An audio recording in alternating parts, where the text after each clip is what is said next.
यहां पर अपन binomial expansion approximation लगा सकते हैं। क्यों? वी नोट जो डीसी वोल्टेज है is greater than V1। V1 एक स्मॉल क्वांटिटी है, then second term is less in comparison to 1, then by binomial expansion up to 2 term, केवल 2 टर्म तक इसका बाइनोमियल एक्सपेंशन कर दें तो क्या आ जाएगा, 2 फैक्टर नीचे ऐड हो जाएगा।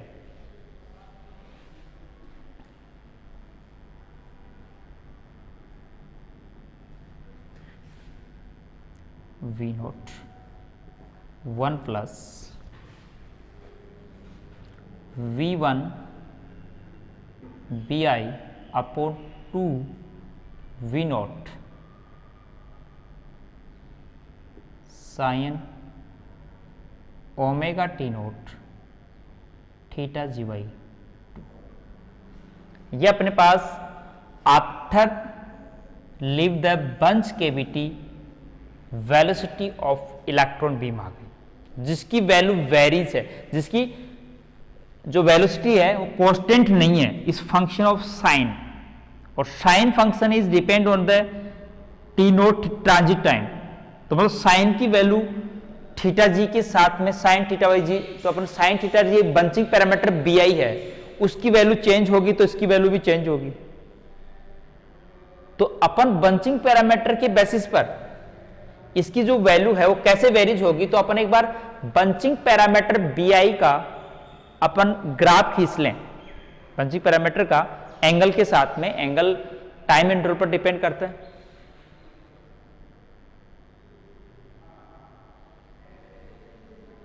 तो इधर अपन ले लें थीटा जी, मतलब π/2, 3π/2, 4π/2, 2π, तो मैं ले लेता हूं 0 पाई 2π 3π डॉट डॉट, और इधर ले लें sine theta GY2 upon theta by g two.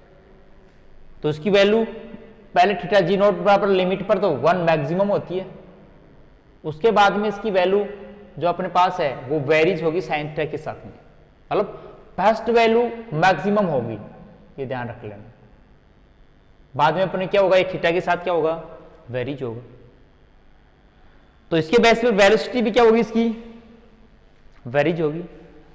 तो मैक्सिमम और मिनिमम वैल्यू और यूनिफॉर्म वेलोसिटी, 3 वेलोसिटी निकालनी है अपन को। तो इस साइन थीटा की मैक्सिमम वैल्यू, मिनिमम वैल्यू और जीरो वैल्यू के बेसिस पर अपन 3 वेलोसिटी एक्सपेंशन निकाल सकते हैं। Velocity of faster electron, velocity of slower electron और यूनिफॉर्म वेलोसिटी तो वी नोट आएगी। देन मैक्सिमम वेलोसिटी मतलब velocity of faster electron,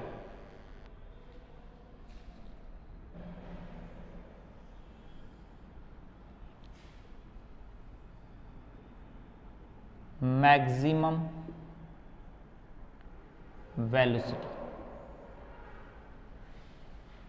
after live buncher cavity, मतलब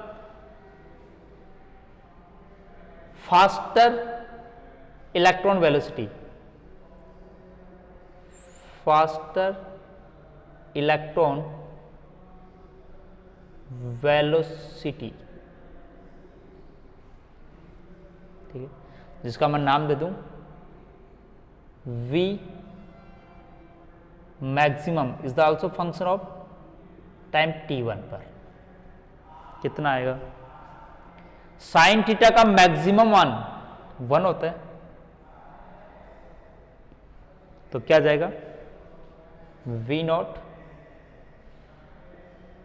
1 plus V1 BI upon 2 V note. अब तो यहां पर बंचिंग पैरामीटर इंक्लूड है, ये तो केवल अपन इसके फॉर्मूले पर इसकी मैक्सिमम मिनिमम वैल्यू देख रहे हैं। Other BI also the very, जिसे ट्रांजिट टाइम इंटरवल पर डिपेंड करता है। दूसरा फिर मिनिमम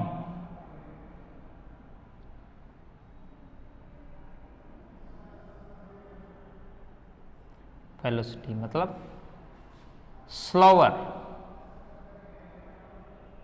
इलेक्ट्रॉन वेलोसिटी। अपन वेलोसिटी मॉड्यूलेशन के 3 टाइप की वेलोसिटी रिक्वायर्ड होती है, स्लोअर, फास्टर और यूनिफॉर्म। तो यूनिफॉर्म तो वी नॉट है, तो maximum minimum at time t1। Sine theta की मिनिमम वैल्यू -1 या -1, तो माइनस का चिन्ह आ जाएगा।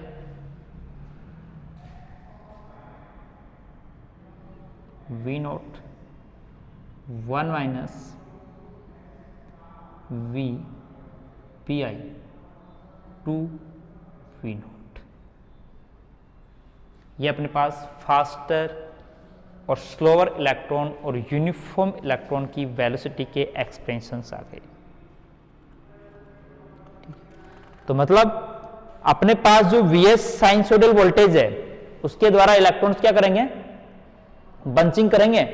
और वो बंचिंग होने का रीजन मैंने ये एक्सप्लेन कर दिया कि 3 टाइप की वेलोसिटी वेरिएशन है। ये वेलोसिटी मॉड्यूलेशन में अपन को 3 टाइप के इलेक्ट्रॉन गेन होते हैं by the interaction in buncher cavity. एक स्लोअर इलेक्ट्रॉन, एक फास्टर इलेक्ट्रॉन और यूनिफॉर्म इलेक्ट्रॉन। तो स्लोअर इलेक्ट्रॉन की वेलोसिटी ये होगी, फास्टर की ये होगी, यूनिफॉर्म की वी नॉट होगी। ये तीनों V naught uniform velocity electron के सेंटर पर, इसको बंचिंग सेंटर कहते हैं, वहां एक फाइनाइट डिस्टेंस के ऊपर जाके क्या होंगे, ये बंच होंगे। तो वो distance at 3 type of sequentially electrons are the bunch is known the bunching center, and the traveling distance for this bunching is known the optimum distance of drift space। तो उस ड्रिफ्ट स्पेस की optimum distance note करनी है। ये अपने पास velocity modulation के अंदर 3 velocity का एक्सपेंशन आ गया। अब वेलोसिटी मॉड्यूलेशन प्रोसेस में ऑप्टिमम का डेरिवेशन, ऑप्टिमम लेंथ का, और जिस लेंथ पर क्या होगी, जिस लेंथ पर अपन क्या गेन करना चाहते हैं, बंचिंग प्रोड्यूस करना चाहते हैं। तो 3 टाइप के इलेक्ट्रॉन, तीनों टाइप का मैंने, जहां पर ये बंच होंगे वो ग्रिड जो अपन सेकंड कैचर केविटी का आएगा, तो उसके लिए अपन ने डायग्राम एप्पल मैंने नोट कर दिया था, TA टाइम, TB टाइम और TC और TD। और TA टाइम पर इंड्यूस इलेक्ट्रॉन्स की वेलोसिटी स्लोअर होगी, TB टाइम पर यूनिफॉर्म वी नॉट होगी, TC टाइम पर इमिट वाले इलेक्ट्रॉन की वेलोसिटी फास्टर मतलब V मैक्सिमम होगी, और वो फाइनाइट टाइम TD पर, फाइनाइट टाइम TD के ऊपर क्या हो जाते हैं, मच हो जाते हैं, मतलब मर्ज हो जाते हैं या उसको बंच हो जाते हैं। तो कितने डिस्टेंस ट्रेवल करेंगे, तो अपने मान लें कि बीच वाला इलेक्ट्रॉन कितनी डिस्टेंस ट्रेवल करेगा, V नॉट डिस्टेंस से, वो इसका क्या होगा, ऑप्टिमम लेंथ होगा। तो बीच वाला इलेक्ट्रॉन कहां से स्टार्ट करता है बंचिंग,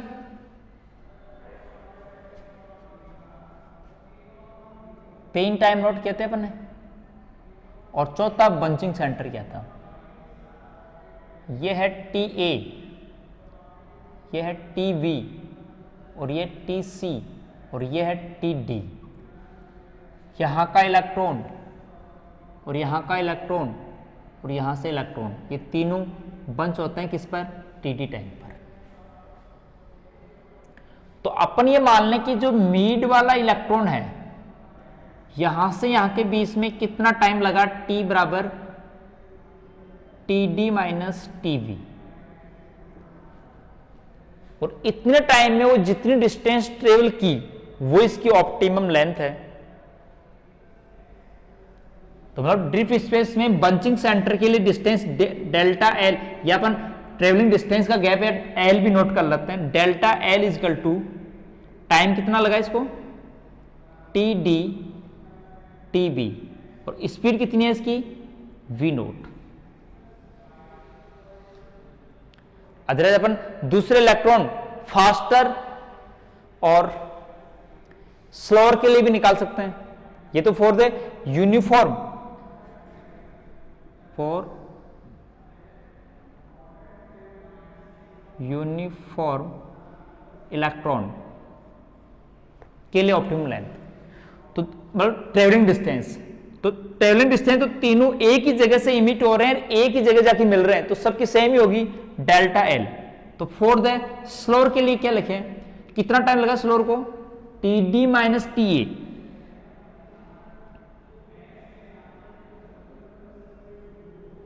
लेकिन स्पीड कितनी है, मिनिमम। ये 4 स्लोअर इलेक्ट्रॉन। ऐसे अपने पास 4 फास्टर के लिए उसको टाइम कितना लगता है, सबसे कम टाइम, लेकिन स्पीड ज्यादा है, TD माइनस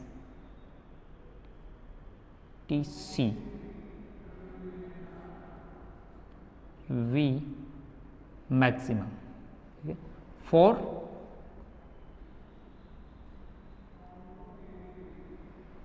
फास्टर इलेक्ट्रॉन। तो 3 इक्वेशन आ गए। हाँ, तीनों के बीच में एक फाइनाइट गैप अपन बता सकते हैं। यहां से यहां के बीच में कितना गैप है, वैसे टाइम पीरियड में T/4, लेकिन इसको ओमेगा में लिखें तो π/2 ओमेगा गैप है। ये सेम गैप ये है, π/2 ओमेगा। 3 पिक्स अपन एक साइनसोइडल पार्ट पर माने। तो देखो, इन तीनों इक्वेशन को सोल्व करके अपना ऑप्टिमम लेंथ का डेविएशन नोट करते हैं। तो पहले अपन देखिए, TA वाला और B मिनिमम वाला जो अपने पास है, इसके अंदर अपन ऐड कर लेते हैं मैक्सिमम यूनिफॉर्म वेलोसिटी वाला टाइम इंटरवल। तो 5 सेकेंड इक्वेशन रिलेशंस है, जो सेम एजिटिव लिख रहा हूं पहले। डेल्टा L इजकल टू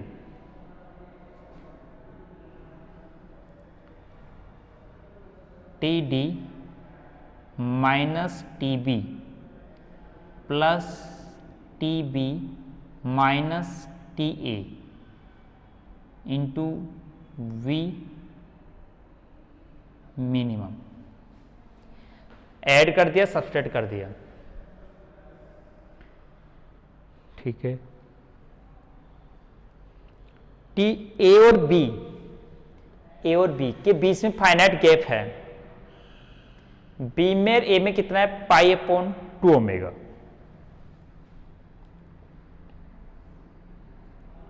तो TD माइनस TB ये तो रहने दो, प्लस π/2 ओमेगा नोट कर दें। V मिनिमम का एक्सपेंशन अपने पास है, निकाल सकते हैं सर। तो यदि अपन दूसरा मिनिमम की वेलोसिटी का एक्सपेंशन अपने पास है, नोट कर वैल्यू रख सकते हैं मिनिमम, ये रे V मिनिमम का। अब दूसरा कि अपने पास DL की वैल्यू सेकंड दूसरे एक्सपेंशन से लिखें, जो किस फॉर्म में हो, TD माइनस TB में हो। तो कौन सा है, फर्स्ट वाला। यहां DL, तो DL की जगह अपन ये रख देते हैं।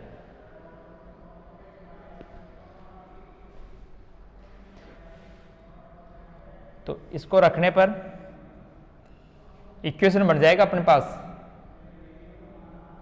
TD माइनस TB और यहां क्या है, V नॉट। तो इस इक्वेशन को सोल्व करके क्या निकाल लें, TD माइनस TB निकाल लें और इस इक्वेशन में रख दें, तो डेल्टा L का एक्सप्रेशन आ जाएगा इन टर्म्स ऑफ अपन बंचिंग पैरामीटर की। तो देखो,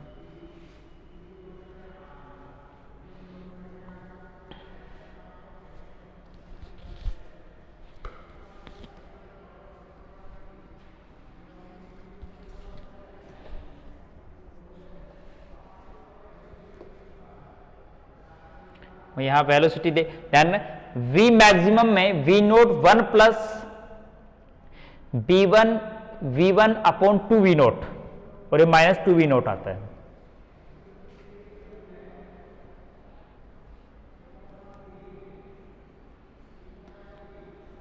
तो मैं इस एक्सप्रेशन से क्या निकाल रहा हूं, अपन TB माइनस TD निकालना है। तो दोनों टर्म्स पहले भी मिनिमम की वैल्यू रख दो, t D minus T b V naught is equal to t D minus T B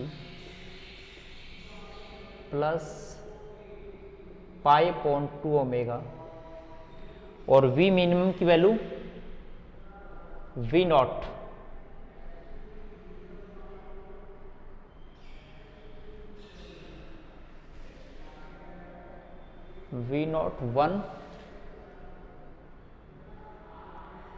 one minus b one, sorry वो वोल्टेज वाला है, वी वन बी आई और 2 वी नोट है।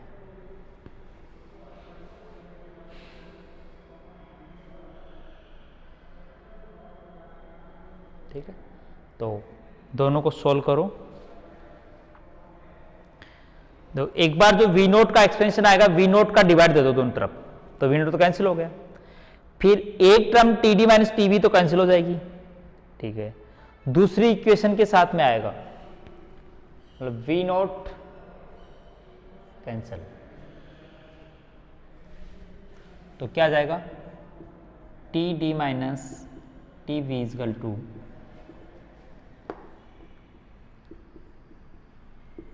टी बी, 1 से multiply हो गया पहले, ठीक है, प्लस पाई अपॉन 2 ओमेगा हो गया 1 से मल्टीप्लाई। ठीक है, फिर बाद में सेकंड वाला minus T D minus T V B आई वी वन 2 वी नोट, दूसरा minus pi upon 2 omega B आई वी वन, तो 4 ओमेगा वी नोट, ये कैंसिल हो गया। तो एक टर्म है अपने पास T D minus T B, ठीक है, दो टर्म उधर साइड में है और उसमें डिवाइड लगेगा 2 V naught b I V one pi upon 2 omega minus pi B I V one 4 omega V naught. इसमें देखिए जो वैल्यू है वी वन की वैल्यू वी नोट के कंपेरिजन में स्मॉल है, तो मतलब अपने पास पाई अपॉन 2 ओमेगा, ये जो टी वाई 4 है, is greater than pi B I V one 4 omega V naught. तो अप्रोक्स इसकी वैल्यू हो जाएगी T D minus T V is equal to 2 V naught 5, 2 से 2 कैंसिल हो जाएगा, बी आई वी वन ओमेगा।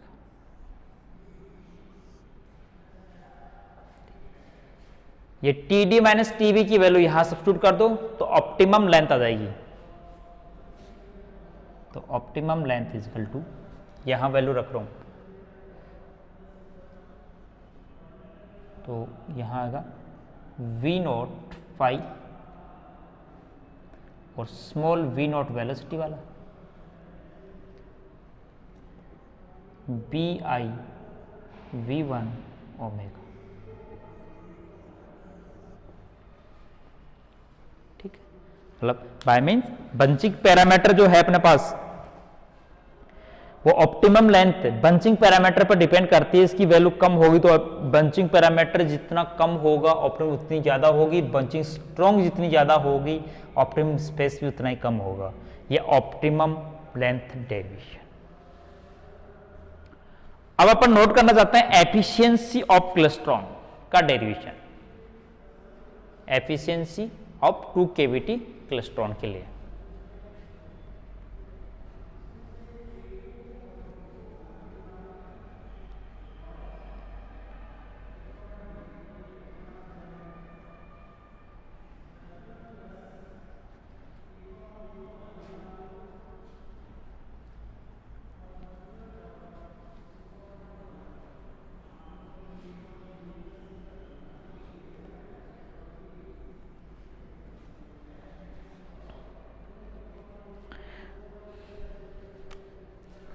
ठीक है, तो लीजिए efficiency of 2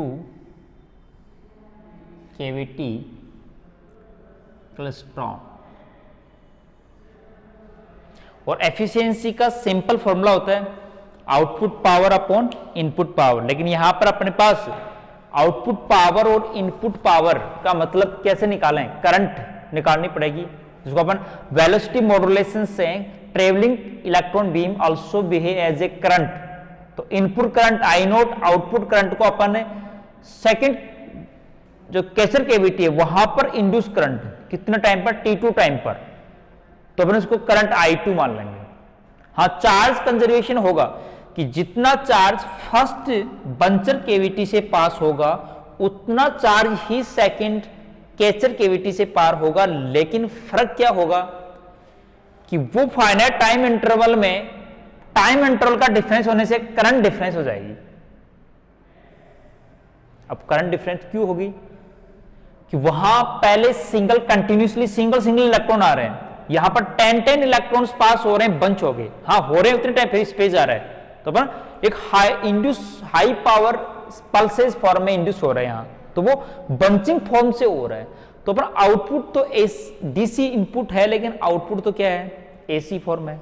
तो अपन चार्ज कंजर्वेशन के फिनोमेना से अपन इनपुट करंट और आउटपुट करंट में रिलेशन फाइंड आउट करेंगे, और इनपुट करंट और आउटपुट करंट के रिलेशन से अपन एफिशिएंसी का, इनपुट पावर का एक्सपेंशन और आउटपुट पावर का एक्सपेंशन नोट करके अपन वैल्यू निकाल लेंगे।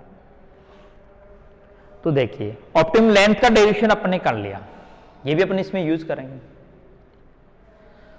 तो अपन करते हैं पहले इनपुट का करंट आई नोट एज्यूम कर लेते हैं कि let at buncher cavity inject current by the uniform travelling electron beam is I note.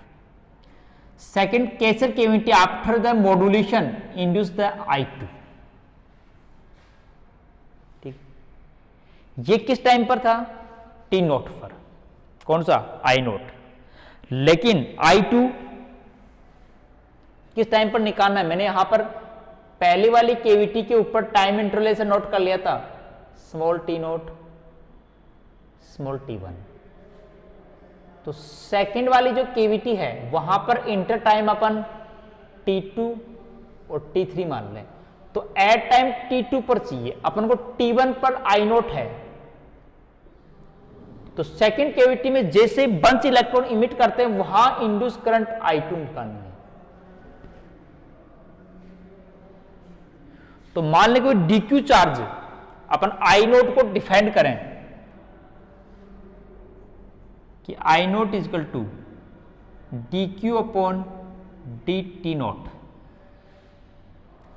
तो then I2 is equal to same charge DQ अपॉन DT2।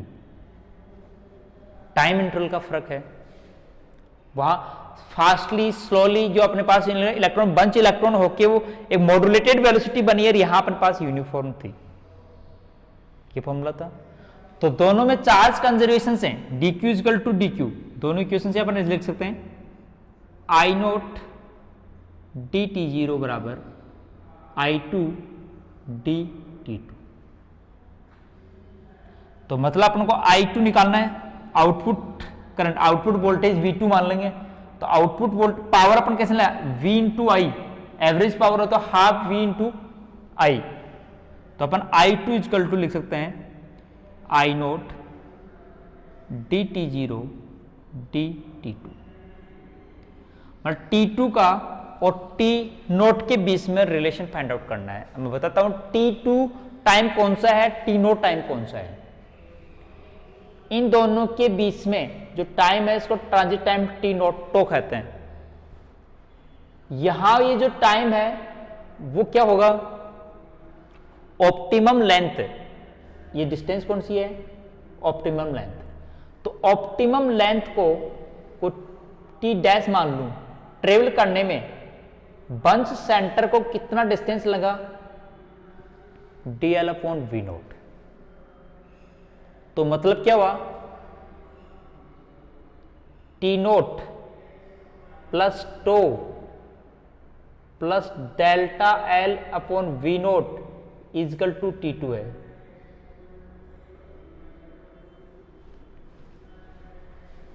तो इस रिलेशन को अपन टो फाड़ लें, डेल्टा एल फाइंड कर लें, तो D T zero T naught के अंदर अपन रिलेशन फाइंड आउट कर लेंगे। ठीक है, तो देखिए ड्रिफ्ट स्पेस टाइम इंटरवल अपने यहां पर केवल ड्रिफ्ट स्पेस का केवल वी नोट टाइम से नोट नहीं, ये तो अपने पास एक एग्जैक्टली वन सेंटर जो यूनिफॉर्म वेलोसिटी वालों के लिए अपन यूनिफॉर्म वेलोसिटी वाले इलेक्ट्रॉन के लिए एक इक्वेशन फाइंड आउट की है।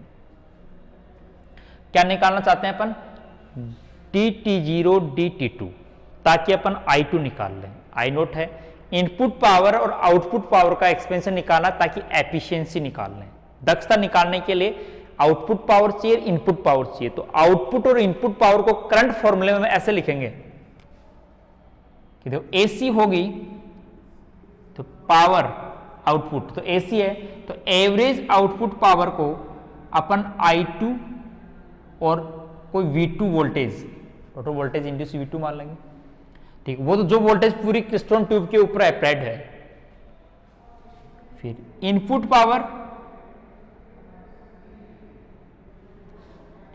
वो DC है, तो I नोट, और वोल्टेज वैसे V नोट है लेकिन अप्रोक्स ये I नोट V2 के कह सकता कि अप्लाइड जो स्मॉल सिग्नल्स है वो is very negligible in comparison to V naught, तो इसको कहना I नोट V2 मान लेंगे।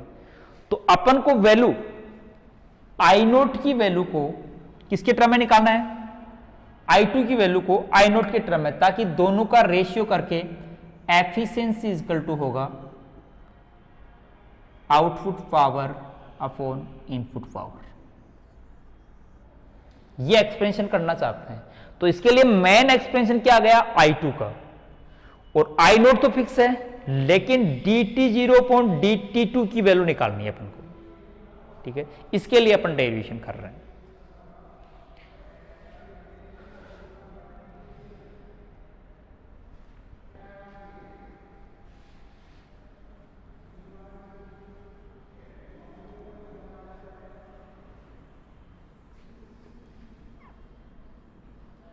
देखिए मैं यहां पर इसी टाइम को ड्रिफ्ट स्पेस टाइम को नोट कर रहे हैं। पहले ये तो नोट है अपने पास, मतलब मैं यहां से कर रहा हूं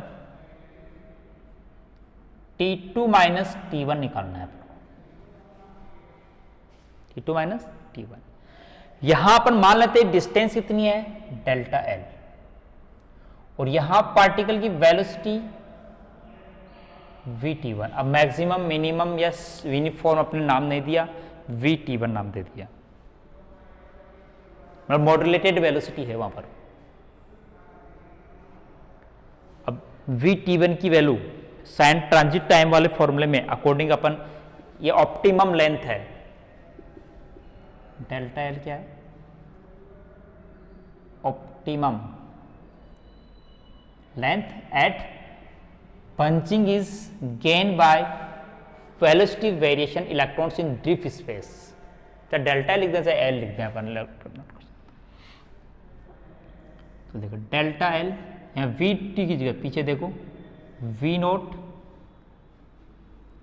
1 plus B I V1 two V naught sine omega T naught plus transit time theta G/2 naught. ये अपने पास V1 की वैल्यू, तो अपन इस अंदर जो वैल्यू सॉरी डिनोमिनेटर में है उसको ऊपर ले जाओ तो पावर -1 हो जाएगी, और ये बाइनोमियल एक्सपेंशन को फॉलो करता है कि सेकंड पार्ट 1 से लेस है, तो मतलब इसको अपन delta L V naught 1 plus मैं ऊपर पावर लेन कर नेगेटिव कर देंगे B I V1 to V naught sine omega T naught theta g/2 की पावर -1। ठीक है, बाइनोमियल एक्सपेंशन अप्लाइड होगा कि ये वैल्यू 1 से स्मॉल है तो नेगेटिव चिन्ह हो जाएगा केवल 2 टर्म तक। Delta L V naught 1 plus 1 minus आ जाएगा B I V1 to V naught sine omega T naught theta g/2। ये अपने पास T1 माइनस T2 का एक्सपेंशन आ गया। अब ट्रांजिट टाइम तो अपन को पता है, तो अपन T2 से लेकर T2 से T नोट T नोट से लेकर T2 तक का टाइम निकालना चाहते हैं। तो क्या करते हैं इसमें, T2 माइनस T नोट बराबर T नोट प्लस और कर देंगे, तो सॉरी तो ट्रांजिट टाइम तो नोट कर देंगे।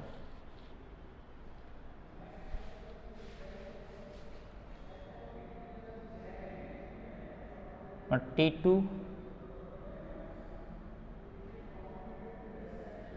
इस T1 टाइम को T note T2 minus T note निकालना चाहते हैं, तो क्या कर दें,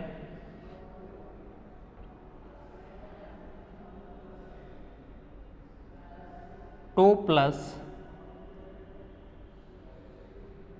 T2 माइनस T1 आ जाएगा और टो ऐड हो जाएगा इस, तो T2 is equal to T0 plus tau plus ये क्वांटिटी लिख दें delta L upon V note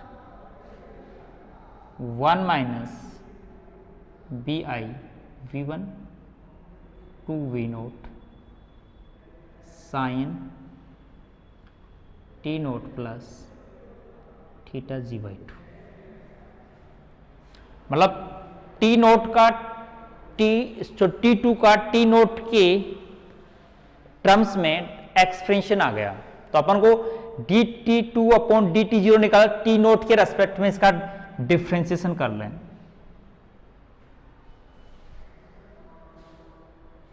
ठीक,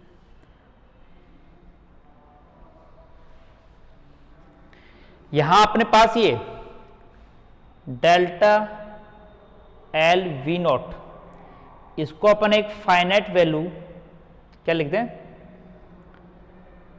कैपिटल टी नोट जो बंचिंग टाइम सेंटर है, परफेक्टली बंचिंग के लिए टी नोट वैल्यू यदि परफेक्टली मैच है centre of bunch uniform electron.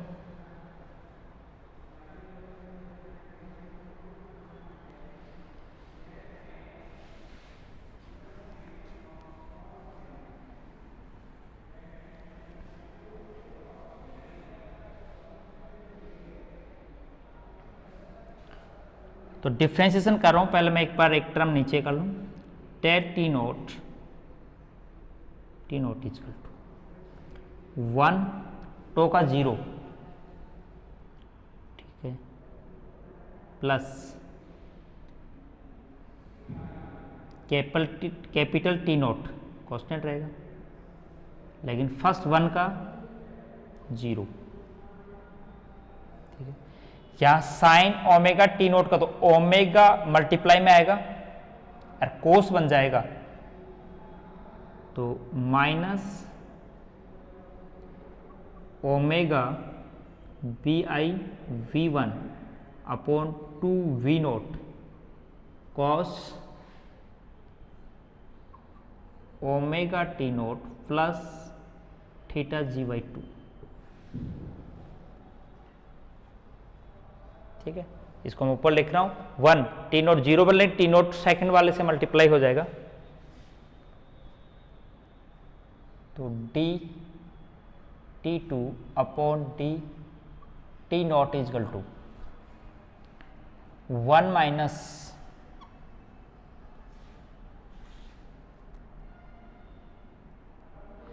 देखो T naught omega T naught B I V one to V naught cos omega T naught plus theta G Y.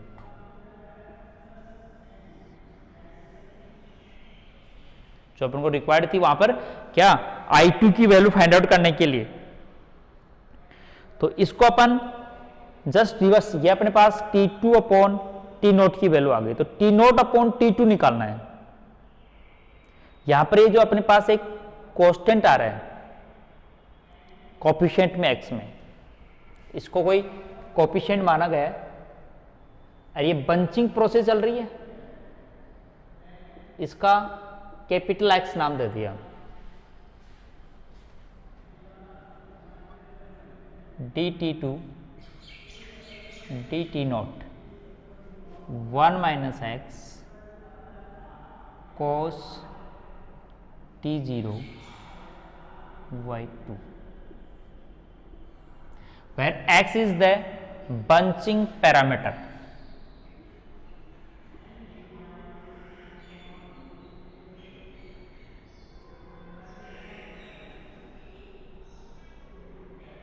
क्या कहलाता है?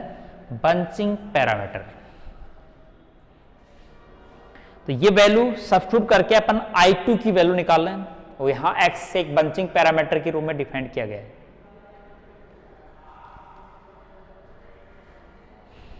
तो ये bunching parameter then current I2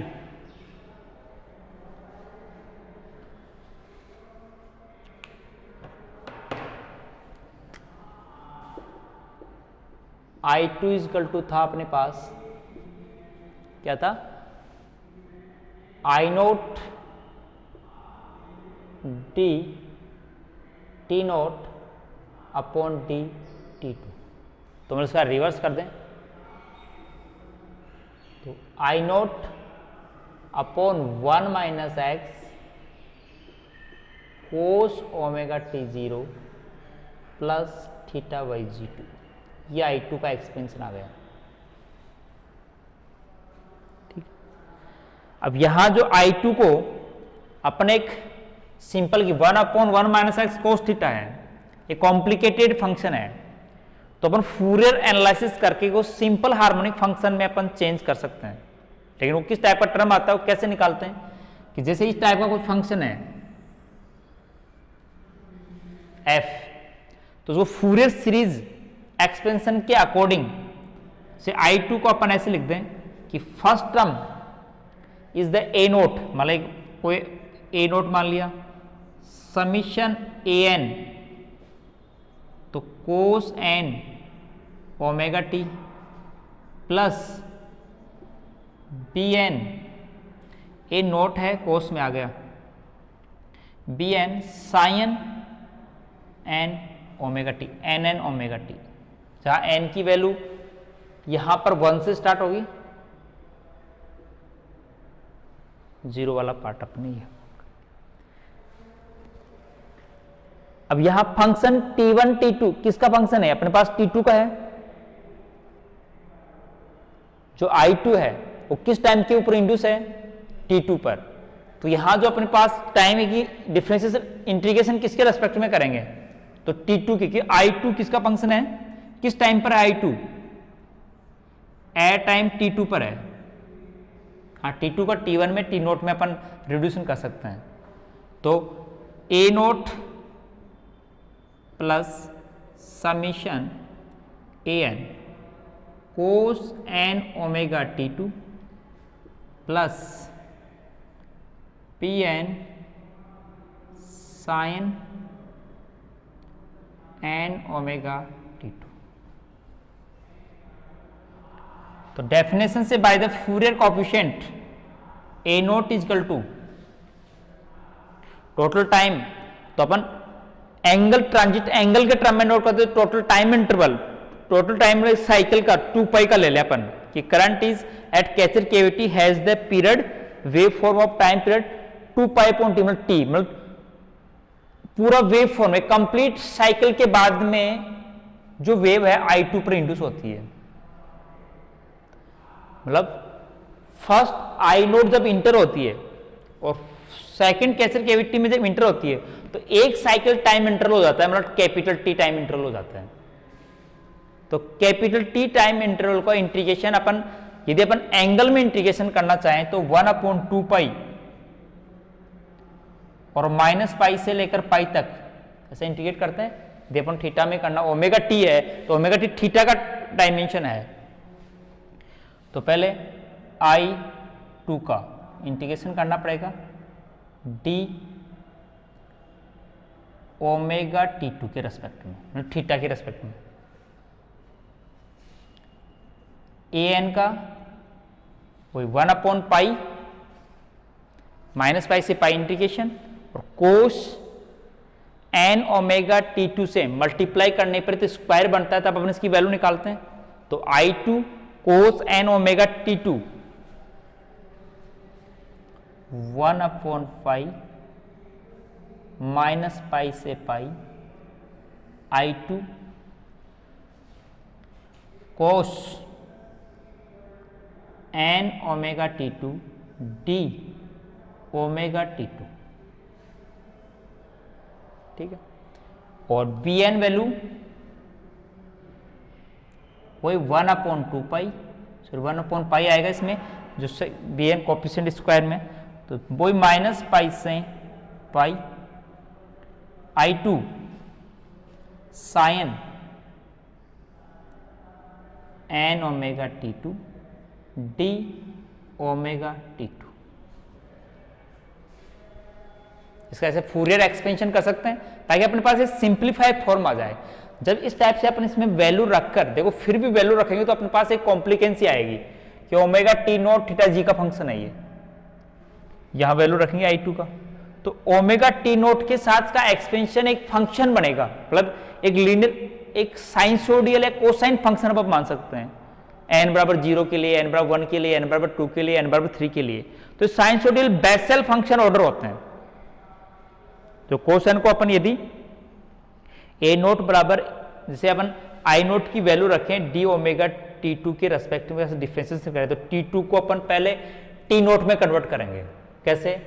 T2 में T note में relation है to के साथ में, ऑप्टिमल लेंथ के साथ में, फिर इसका डिफरेंशिएशन करेंगे तो अपने पास एक बेसेल फंक्शन सीरीज ऑर्डर में साइनसोडियल ऑर्डर के अंदर इसका सॉल्यूशन आता है।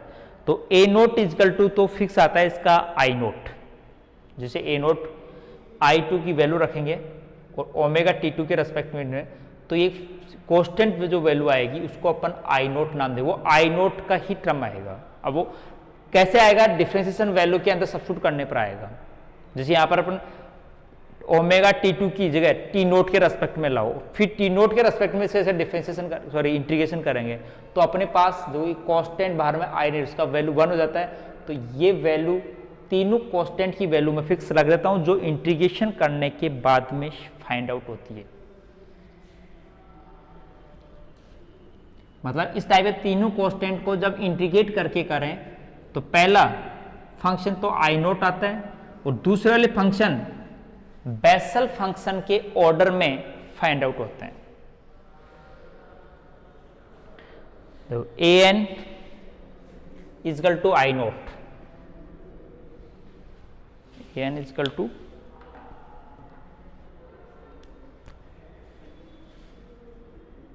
an इजकल टू आता है I naught, a naught is equal to, फिर an इजकल टू आता है कोई कांस्टेंट नाम है 2I naught, Bessel function nx, और अपने पास आता है कोस n ओमेगा T नोट, कोस n omega T note plus theta g/2, ठीक। और वो केवल साइन n ओमेगा T/g में bn आ जाएगा, 2I naught Bessel function of nx order sine N omega T naught theta G by 2। ये constants अपन find out करते हैं। तो ये कॉन्स्टेंट यदि यहाँ पर रख दें तो आई नोट का फूरियर सीरीज एक्सपेंशन आ जाएगा। फिर n बराबर 1, n बराबर 2, n बराबर 3, n बराबर 4 रख के जब अपन Bessel function orders, Bessel function के जो ग्राफ हैं वो साइनसोइडल ग्राफ होते हैं, n बराबर 1, 2, 3, मतलब जो बेसल फंक्शंस होता है वो n नोट का मैक्सिमम मिनिमम मान जो x पर डिपेंड करता है कि बेसल फंक्शन nx jnxr का यदि अपन x के साथ ग्राफ प्लॉट करें तो n बराबर 1 के लिए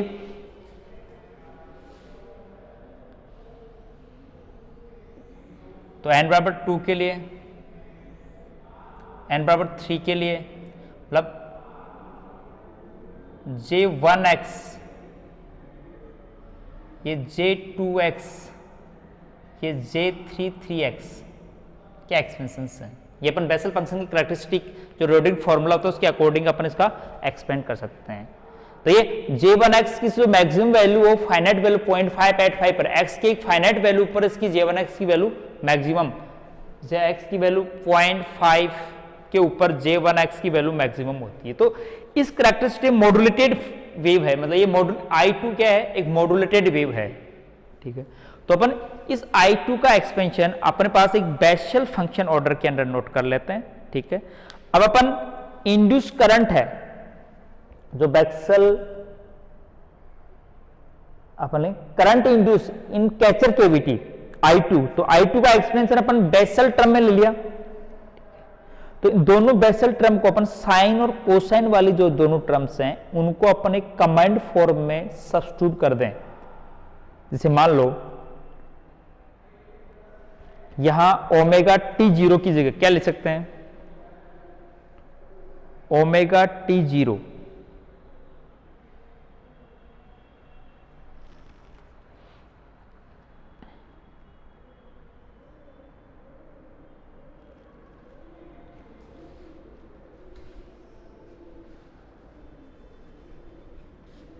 ये वैल्यूज कहां रखनी है, पहले एक बार बट कंप्लीट एक्सपेंशन दिखाना बेसल फंक्शन है। A naught A N B N, A naught A N इस टी वाले में लिख रहे ए नोट ए एन और बी एन, यहां वैल्यू रख देंगे। तो देखो ये N omega T two sine N omega T two, ठीक है, मतलब टी टू का फॉर्म और टी नोट का फॉर्म का एक कंबाइंड इक्वेशन आ जाएगा जो बेसल पॉलिनोमियल के रेस्पेक्ट में आ जाएगा। इसकी एक फाइनाइट वैल्यू जहां पर अपन कैचर केविटी में जो इंड्यूस होती है एक किसी एक पर्टिकुलर वैल्यू के बारे में बात करेंगे, ठीक है, जहां कॉन्स्टेंट्स को अपन जो बेसल फंक्शन के टर्म में है, यहां जैसे अपन आई नोट एक्स है, पैरामीटर है बंचिंग, और बंचिंग पैरामीटर की वैल्यू बी आई वी वन वी नोट पर डिपेंड करती है। तो अपन यहां इसका एक सिंपली एक्सपेंशनली डिराइव करके कि अपने पास कंप्लीटली मोड एक डोमिनेट मोड के लिए कि फोर ये लिखेंगे four dominant mode means small L बराबर 1 के लिए पूरे एक्सपेंशन इक्वेशन को I2 को लिखें तो लिखे 2I नोट, I2 का फंक्शन में जो पहला फंक्शन I नोट आ रहा है देखो U I नोट, तो अपन यदि केवल मैं ये लिख लूं कि इंड्यूस करंट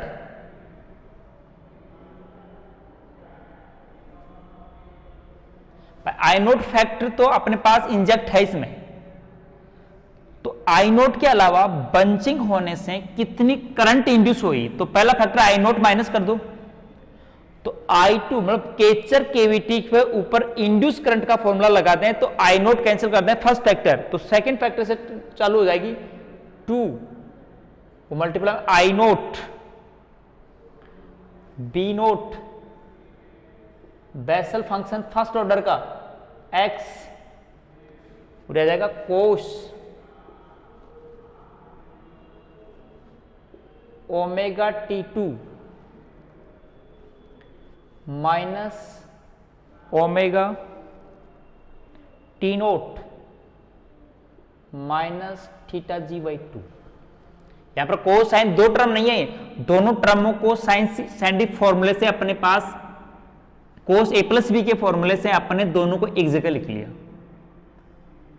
कोस ए साइन बी, साइन ए साइन बी। जब अपने पास ये वैल्यू फूरियर एक्सपेंशन वाले टर्म में रखोगे और जो दोनों का कोएफिशिएंट है वो कॉमन ले लोगे, तो कॉमन लेने के बाद में कोस ए माइनस बी का फॉर्मूला बन जाएगा, जो अपने पास एक कंबाइंड फॉर्म में ओमेगा T2 भी आ गया, ओमेगा टी नोट भी आएगा, थीटा जी एक साथ में। तो अपने पास ये इंड्यूस करंट का expansion for the dominate mode आ गया।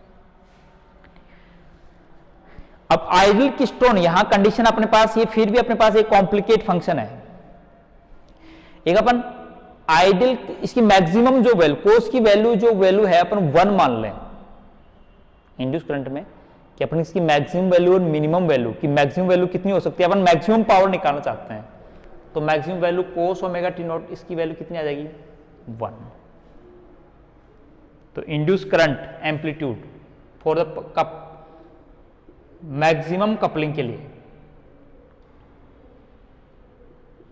2 I note V note J1X। तो पावर मैक्सिमम इंड्यूस पावर मतलब एट वोल्टेज V2, वैसे 500 किलो वोल्ट का वोल्टेज इंड्यूस होता है अपन 2 कैविटी क्लेस्ट्रॉन के अंदर। जब अपन जो हाई पावर सिग्नल्स इंड्यूस करते हैं वो मतलब 1000 वोल्टेज के ऑर्डर का होता है, 500 किलो वोल्ट का होता है अप्रोक्सीमेट 2 कैविटी क्लेस्ट्रॉन में। तो आउटपुट पावर, एवरेज पावर निकालना सकते हैं हाफ, तो I2 का स्क्वायर V2। जैसे V2 जो टोटल अप्लाइड इंड्यूस वोल्टेज है,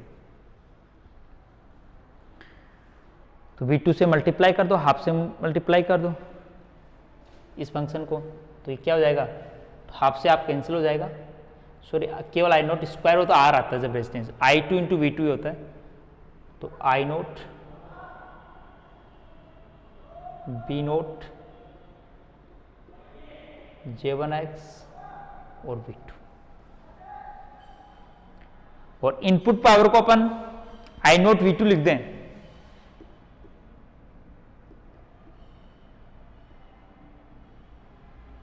तो अपन पास एफिशिएंसी, इसका मल्टीप्लाई देता हूं, B नोट J1X। यदि परफेक्ट कपलिंग के लिए, आइडियल कपलिंग के लिए यदि B नोट की वैल्यू 1 ले लें और बेसल फंक्शन का फर्स्ट ऑर्डर जो बेसल फंक्शन है वो फर्स्ट ऑर्डर इसकी जो मैक्सिमम वैल्यू है वो 0.585 होती है। बेसल फंक्शन की जो मैक्सिमम वैल्यू है वो कहाँ होती है, मतलब इसकी मैक्सिमम वैल्यू J1X वो 0.582। और परफेक्ट कपलिंग के लिए B नोट इजकल टू क्या मान ले 1, तो एफिशिएंसी की जो मैक्सिमम वैल्यू है वो कितनी आ जाएगी 0.582। 2 कैविटी क्लेस्ट्रॉन के लिए एक एप्रोक्सीमेशन डोमिनेट मोड के लिए मैक्सिमम जो वैल्यूज है वो अपन निकाल रहे हैं, वो थ्योरेटिकली मैक्सिमम एफिशिएंसी 0.58 मतलब 50 अप्रोक्स 58%। 0.5 को अपन परसेंट में लिखें तो 58% होगी, जो मैक्सिमम कंडीशन आइडियल कंडीशन में, but not ideal on the situations and not dominate mode is possible. तो इसका जबकि प्रैक्टिकली, तभी तो practically only we get the 40%, जबकि थ्योरेटिकली 58%, तो वो सारी आइडियल कंडीशंस में अपने सोल्व किया है इसको, ठीक है। तो ये प्रैक्टिकली अपने थ्योरेटिकली अप्रोक्स 58% माइक्रो जो एफिशिएंसी है 2 कैविटी क्लेस्ट्रॉन की फाइंड आउट होती है, जबकि प्रैक्टिकली 40% होती है। ये अपने पास एक 2 कैविटी क्लेस्ट्रॉन का कंप्लीट एनालिसिस एक्सपेंशन हो गया। तो देखिए अपन कंप्लीट 2 कैविटी क्लेस्ट्रॉन के बारे में मैं कुछ कैरेक्टरिस्टिक्स आपको लिखा चुका हूं, मैं फिर रिवाइज कर देता हूं कि क्या क्या पॉइंट है जो 2 कैविटी क्लेस्ट्रॉन को आप उनको एक्सप्लेन करना है, क्वेश्चन किस टाइप फॉर्म में आ सकता है। तो अपने पास स्टार्टिंग क्वेश्चन कोई जरूरी नहीं 2 कैविटी क्लिस्ट्रॉन के लिए ही हो। स्टार्ट में पूछा जा सकता है what do means the micro tubes, how many types, क्या what do means O type and N type micro tubes. एक क्वेश्चन वहां से छोटा क्वेश्चन 4 नंबर का बनने की पॉसिबिलिटी होती है। फिर how we gain beam focusing in the klystron या इन माइक्रो ट्यूब। तो अपन क्या करते हैं, बीम फोकसिंग मतलब स्प्रेडिंग ऑफ इलेक्ट्रॉन को अपन कंट्रोल करने के लिए मैग्नेटाइजेशन फील्ड अपन अप्लाई करते हैं। जिसमें एक्शियल करते हैं वो ओ टाइप है, जिसमें क्रॉस करते हैं वो एम टाइप ट्यूब्स होती है। उसके बेसिस पे 2 टाइप है। फिर जो micro tubes are operate on the principle of transit time effect of travelling electron beam, मतलब ट्रेवलिंग इलेक्ट्रॉन बीम का किसी एक्सटर्नल फील्ड से एक शॉर्ट टाइम या लॉन्ग टाइम तक इंटरेक्शन के द्वारा इलेक्ट्रॉन बीम को में करंट व वेलोसिटी मॉड्यूलेशन गेन करके हाई पावर इंड्यूस की जाती है। ये अपने पास माइक्रो ट्यूब्स का बेसिक प्रिंसिपल है। जबकि क्लिस्ट्रॉन अपना शॉर्ट इंटरेक्टिव टाइम डिवाइस है। इसमें electron beam very short time के लिए अप्लाइड लो वोल्टेज सिग्नल से इंटरेक्ट करेगी, वेलोसिटी मॉड्यूलेशन इंड्यूस करके या करंट मॉड्यूलेशन इंड्यूस करके हाई पावर सिग्नल क्या कर देगी, इंड्यूस कर देगी। तो अपने पास यहां 2 कैविटी क्लिस्ट्रॉन जो इसका पहला पार्ट है ओ टाइप का, दूसरा अपन रिफ्लेक्स क्लिस्ट्रॉन के बारे में कल नेक्स्ट लेक्चर में बात करेंगे। तो 2 कैविटी क्लिस्ट्रॉन में और रिफ्लेक्स क्लिस्ट्रॉन में क्या डिफरेंस है कि उसमें 2 कैविटी है, उसमें सिंगल कैविटी, एक ही कैविटी कैचिंग का और बंचिंग का same phase time interval oscillate करेगी, लेकिन वो लो पावर डिवाइस है। उसका अपन मिसाइल में या लेबोरेटरी में या सैंपल फॉर्म्स यूज करते हैं। यहां पर अपने पास एक राडार कम्युनिकेशन या ब्रॉड रेंज कम्युनिकेशन के लिए अपन 2 कैविटी हाई पावर का, उसकी पावर कम होती है, ठीक है, इसकी पावर ज्यादा होती है। तो मेन यहां से 2 कैविटी क्लिस्ट्रॉन क्या होता है, 2 कैविटी क्लिस्ट्रॉन के बारे में कि 2 इसके अंदर पहले अपन ये ट्यूब का ही एनालिसिस दें कि माइक्रो ट्यूब है, ओ टाइप की ट्यूब है, ठीक है। इसमें it is operate on the current and velocity modulation principle. In this by short interaction time interaction of travelling focusing electron beam is induce the current velocity modulation by these high power signals are the induced।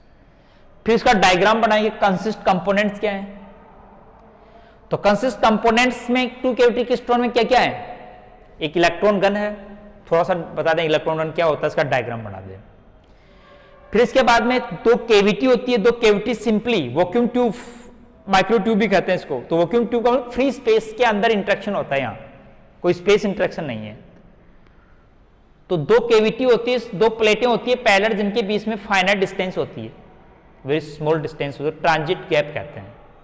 वो transit angle transit time interval के basis पर inter करते हैं। एक cavity जिसके plate पर radio frequency signal input किए जाते हैं, वहां से वेलोसिटी मॉड्यूलेशन होता है, वेरिएशन होता है, उसको अपन कहते हैं बंचर कैविटी। फिर बंचर कैविटी और केचर कैविटी के बीच में फाइनाइट ड्रिफ्ट स्पेस होता है, और उस स्पेस को अपन सेटअप इसलिए करते हैं, इतना करते हैं कि परफेक्टली बंचिंग जो इलेक्ट्रॉन्स है वो सेकंड कैविटी, जिसको अपन केचर कैविटी कहते हैं, उसमें गेन हो जाए। और उस समय उस पर phase difference first cavity second cavity का इस टाइप से रखते हैं कि फर्स्ट कैविटी की बंचिंग इलेक्ट्रॉन जब सेकंड कैविटी ऑप्टिमम डिस्टेंस पर पहुंचे तो उसमें रिटार्डेड पोटेंशियल के द्वारा उस हाई बंच इलेक्ट्रॉन की काइनेटिक एनर्जी को गेन कर लिया जाता है। फिर useless loss kinetic energy electrons को कलेक्टर के ऊपर क्या कर लिया जाता है, कलेक्ट कर लिया जाता है। ये स्कीमेटिक अरेंज होता है 2 कैविटी क्लिस्ट्रॉन का, जिसको अपन डायग्राम बना लिया, कंस्ट्रक्शन लिख दिया, ठीक है। बाद में इसकी वर्किंग को लिख दें कि कैसे इलेक्ट्रॉन बम से जाता है, वहां से बंच होता है, स्लो इलेक्ट्रॉन, एप्पल डायग्राम बना दें कि वो नेगेटिव हाफ सर्कल में कोई इलेक्ट्रॉन इंडक्ट होगा, पॉजिटिव हाफ सर्कल में होगा, 0 वोल्टेज पर होगा। तो 3 टाइप के इलेक्ट्रॉन बनेंगे, फास्टर, स्लोअर, यूनिफॉर्म, और जो आपस में एक फाइनाइट डिस्टेंस के ऊपर बंच बनाएंगे, इसको अपन वेलोसिटी मॉड्यूलेशन कहते हैं। तो उस वेलोसिटी मॉड्यूलेशन का पहले अपन क्या करते हैं, वेलोसिटी एक्सपेंशन फाइंड आउट कर लेते हैं। तो वेलोसिटी टाइम का फंक्शन होता है, वो टाइम अपन केविटीज के बेसिस पर अपन नोट कर लेते हैं। तो बाद में अपने पास लास्ट में केविटी के अंदर जो जंप इलेक्ट्रॉन्स हैं, जो बंचिंग सेंटर बनाते हैं, वो बंच इलेक्ट्रॉनों का जो मैक्सिमम, मिनिमम और जीरो, जीरो मतलब यूनिफॉर्मली, एक इलेक्ट्रॉन की वेलोसिटी तो यूनिफॉर्मली होगी, उस वेलोसिटी बंचिंग जो मॉड्यूलेटेड वेलोसिटी का एक्सपेंशन है, उसमें मैक्सिमम की कंडीशन फास्ट इलेक्ट्रॉन के लिए, minimum condition for the slower electron के लिए, ठीक है। तो इस टाइप से अपन क्या करेंगे, तीनों टाइप के इलेक्ट्रॉन की वेलोसिटी फाइंड आउट कर लेंगे। फिर अपन इसकी ऑप्टिमम लेंथ निकालेंगे, मतलब कितनी डिस्टेंस पर तीनों इलेक्ट्रॉन्स बंच हो जाएंगे, उस डिस्टेंस को अपन ऑप्टिमम लेंथ कहते हैं, जिसका अपन डेरिवेशन करते हैं। फिर ऑप्टिमम लेंथ में के बेसिस पर सेकंड केचर केविटी में इंड्यूस करंट का एक्सपेंशन ड्राइव कर लेते हैं। But time charge conservation phenomena use करके इनपुट करंट और आउटपुट इंड्यूस करंट का एक रिलेशन फाइंड आउट करते हैं, वो पावर एफिशिएंसी गेन करने के लिए। तो उसका फिर अपन डायरेक्शन जैसे किया था, वो स्पेशल टाइप का फंक्शन बेसल टाइप ऑर्डर में आता है, जो डायरेक्ट अपन यहां एनालिसिस नहीं करना कि बेसल फंक्शन कैसे बना, इतना लंबी कॉम्प्लिकेटेड है, लेकिन उस फंक्शन का जो नेचर है बेसल फंक्शन का अपन जानते हैं, उस टाइप का ग्राफ आता है, इसलिए उसको बेसल फंक्शन नेचर में एक्सप्लेन कर देते हैं। बाद में अपना आउटपुट पावर की मैक्सिमम डोमिनेट कंडीशंस या जो अपने सफिशिएंट कंडीशन के अंदर, आइडल कंडीशन के अंदर इसकी एफिशिएंसी फाइंड आउट करते हैं, वो कितनी आती है, 58% आती है। और 58 थ्योरेटिकली मैक्सिमम आइडल कंडीशंस में आती है, प्रैक्टिकल कंडीशन में इसकी एफिशिएंसी ओनली 40% गेन होती है। ये अपने पास कंप्लीटली एनालिसिस 2 केविटी क्लेस्ट्रॉन का है, ठीक है। तो कल अपन नेक्स्ट क्लास में सेम ये भी ओ टाइप ट्यूब भी है, जैसे वो ओ टाइप ट्यूब थी, 2 केविटी क्लेस्ट्रॉन हाई पावर का था, 100 गीगावाट पावर का आता है, लेकिन अब एक लो पावर और सिंगल केविटी क्लेस्ट्रॉन जो फाइनाइट टाइम इंटरवल ऑसिलेट होगा, उसको अपन यूज करेंगे, इसका रिफ्लेक्स क्लेस्ट्रॉन बोलते हैं। सेम वेलोसिटी मॉड्यूलेशन वाला एक्सपेंशन अच्छी तरह याद कर लेना, इसी को अपन रिपीट करके इसका भी आउटपुट पावर एफिशिएंसी का फॉर्मूला एक्सप्लेन करेंगे। बस फर्क इतना होगा कि उसमें एक ही केविटी बंचिंग का काम भी करेगी, कैचिंग का काम भी करेंगे, उसमें फेज शिफ्टिंग रिफ्लर वोल्टेज के द्वारा इस टाइप से करेंगे कि दोनों के अंदर अपने पास एक परफेक्ट मैचिंग हो और ऑसिलेशन गेट हो जाए, जो अपनी कंडीशन होती है सस्टेन्ड ऑसिलेशन के लिए, और उसके द्वारा अपन high microwave power signal generate करेंगे। लेकिन लो पावर के इसमें जो यूज है वो लेबोरेटरी लेवल पर या स्मॉल सिग्नल्स सैटेलाइट कम्युनिकेशन में, सैटेलाइट के ऊपर, या अपन जो मिसाइल होते हैं उसमें कई बार अपन को हाई पावर माइक्रो सिग्नल्स को डिटेक्शन के लिए यूज करते हैं, वहां पर इसका यूज करते हैं, ठीक है। तो आज की क्लास में इतना ही है, थैंक यू। कल पढ़ेंगे रिफ्लेक्स क्लेस्ट्रॉन में। Okay, thanks.